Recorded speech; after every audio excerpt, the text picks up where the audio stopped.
Hello दोस्तों, मेरा नाम है अंकित और तिलक लगा के स्वागत करता हूं आपका मैकेनिकल गुरु यूट्यूब चैनल पर। आज के इस वीडियो में हम पाइप्स के बारे में बात करेंगे और पाइप्स को जोड़ने के लिए जो जॉइंट्स का यूज होता है उनके बारे में मैं आपको बताऊंगा।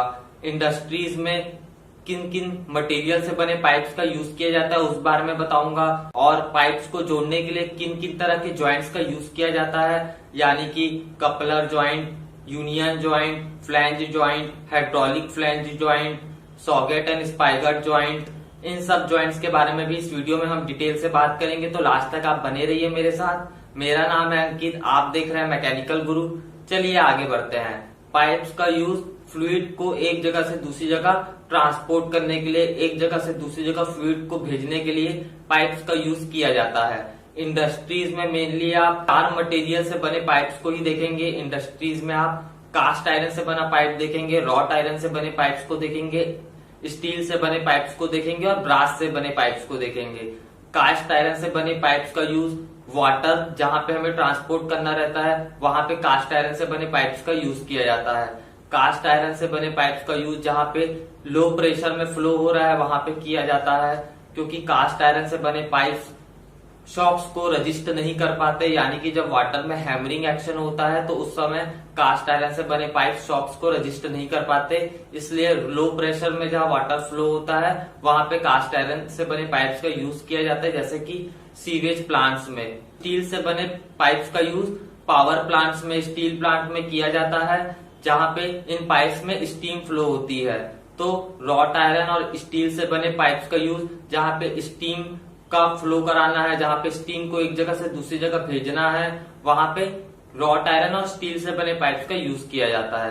जबकि ब्रास से बने पाइप्स ज्यादा लंबे नहीं होते, इनका डायमीटर भी ज्यादा नहीं होता और इन पाइप्स का यूज ज्यादातर लुब्रिकेंट की सप्लाई करने के लिए किया जाता है, क्योंकि ब्रास से बने पाइप्स में करोजन नहीं होता। इसलिए ज्यादातर जहां पे प्राइम मूवर्स के लिए लुब्रिकेंट की जरूरत होती है वहां पे इन पाइप्स के थ्रू ही लुब्रिकेंट प्राइम मूवर्स तक भेजा जाता है। तो बेसिक इन चार मटेरियल से बने पाइप्स आपको इंडस्ट्रीज में देखने को मिलेंगे। पेट्रोलियम इंडस्ट्रीज में ज्यादातर सीमलेस पाइप्स का यूज किया जाता है, तो heat resistance Chrome molybdenum alloy steel की बनी रहती है। हीट रेजिस्टेंस स्टील के ऊपर पहले मैंने वीडियो बनाया हुआ है, अगर आपने नहीं देखा है तो आप जाके चेक कर सकते हैं, यहाँ ऊपर भी कार्ड्स में आपको लिंक मिल जाएगा। अब जैसा कि हम जानते हैं, हम अगर पाइप का मैन्युफैक्चरिंग करते हैं तब हमारे पास बहुत सी लिमिटेशंस रहती हैं, बहुत से रुकावटें हमारे सामने रहती हैं, जैसे कि हम एक लिमिट से ज्यादा लंबा पाइप नहीं बना सकते।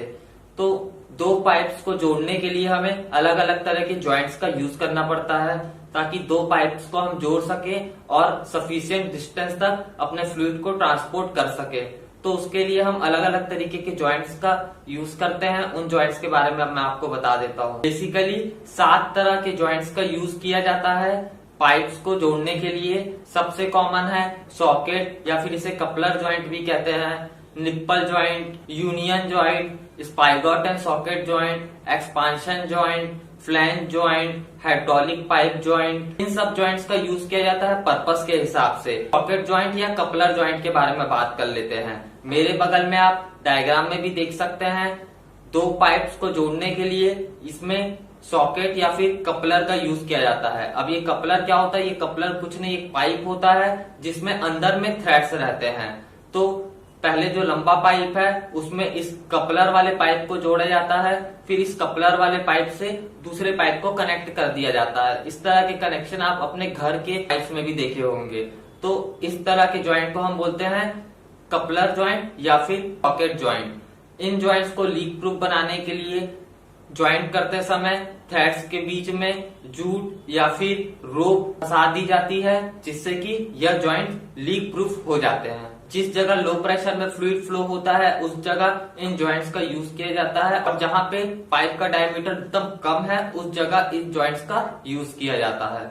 इसके बाद निप्पल जॉइंट होता है। निप्पल जॉइंट का भी डायग्राम आप मेरे बगल में देख सकते हैं। निप्पल जॉइंट में एक पाइप के बाहर में थ्रेडिंग की जाती है, लेकिन इस पाइप का डायमीटर जिन दो पाइप को हमें जोड़ना है उनसे कम रहता है। इस पाइप को हमें जोड़ना है उसमें पहले निप्पल जॉइंट को फिट किया जाता है, उसके बाद दूसरे पाइप को निप्पल जॉइंट से फिट कर दिया जाता है।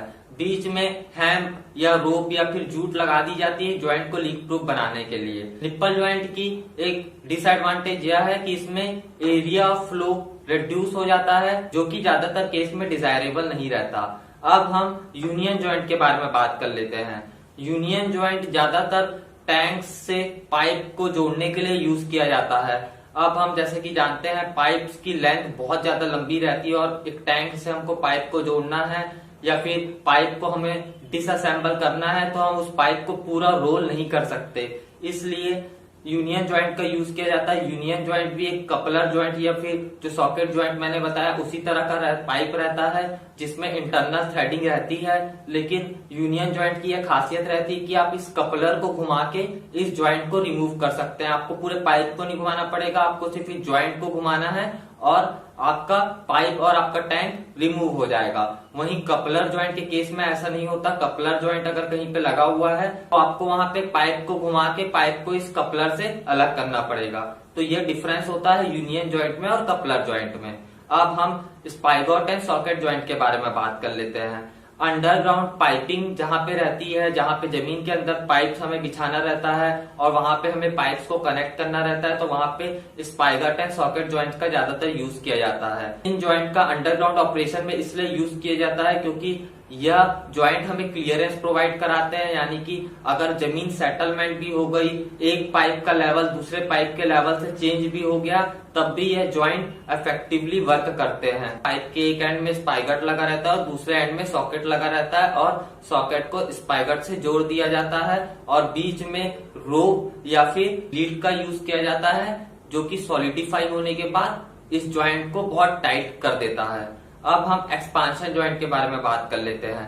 एक्सपांशन ज्वाइंट ज्यादातर उन पाइप्स में यूज किया जाता है जहां पे स्टीम फ्लो हो रही है, जिन पाइप्स में टेम्परेचर बहुत ज्यादा वेरी करता रहता है, जिन पाइप्स में एक्सपांशन और कॉन्ट्रैक्शन होता रहता है, जिन पाइप्स का डायमीटर चेंज होता रहता है एक्सपांशन और कॉन्ट्रैक्शन के कारण, वहां पे एक्सपांशन ज्वाइंट्स का यूज किया जाता है। पावर प्लांट्स में इन ज्वाइंट्स का ज्यादातर यूज किया जाता है। अब हम फ्लैंज ज्वाइंट के बारे में बात कर लेते हैं। फ्लैंज ज्वाइंट सबसे कॉमनली यूज होने वाला ज्वाइंट है। इसमें जब पाइप बनता है उसी समय पाइप में फ्लैंज भी बना दिया जाता है या फिर अलग से पाइप के ऊपर फ्लैंज को परमानेंट वेल्ड किया जाता है। फ्लैंज ज्वाइंट में दोनों पाइप्स के जो फ्लैंज रहते हैं उनको आपस में मिला के जोड़ दिया जाता है और नट बोल्ट की मदद से टाइट कर दिया जाता है। इस ज्वाइंट को लीक प्रूफ बनाने के लिए दोनों पाइप के बीच में गैस्केट्स का यूज किया जाता है। इस तरह के ज्वाइंट्स का यूज उन दो पाइप को कनेक्ट करने के लिए किया जाता है जिनमें हाई प्रेशर में फ्लूइड हमें भेजना रहता है।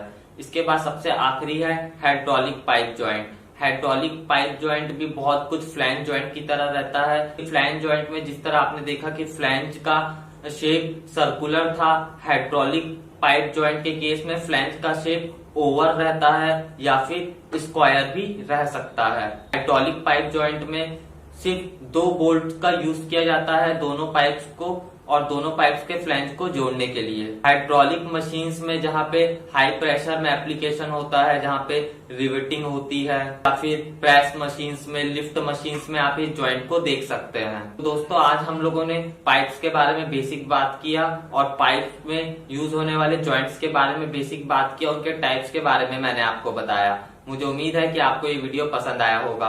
अगर पसंद आए तो जरूर इस वीडियो को लाइक कीजिए, इस वीडियो को शेयर कर दीजिए अपने फ्रेंड्स के साथ और मैकेनिकल गुरु यूट्यूब चैनल को अभी तक आपने सब्सक्राइब नहीं किया है तो सब्सक्राइब भी कर लीजिए, क्योंकि मैं आपके लिए रोज ऐसी अच्छी अच्छी वीडियोस लेके आता रहता हूँ। जल्दी मिलेंगे। जय जवान जय किसान।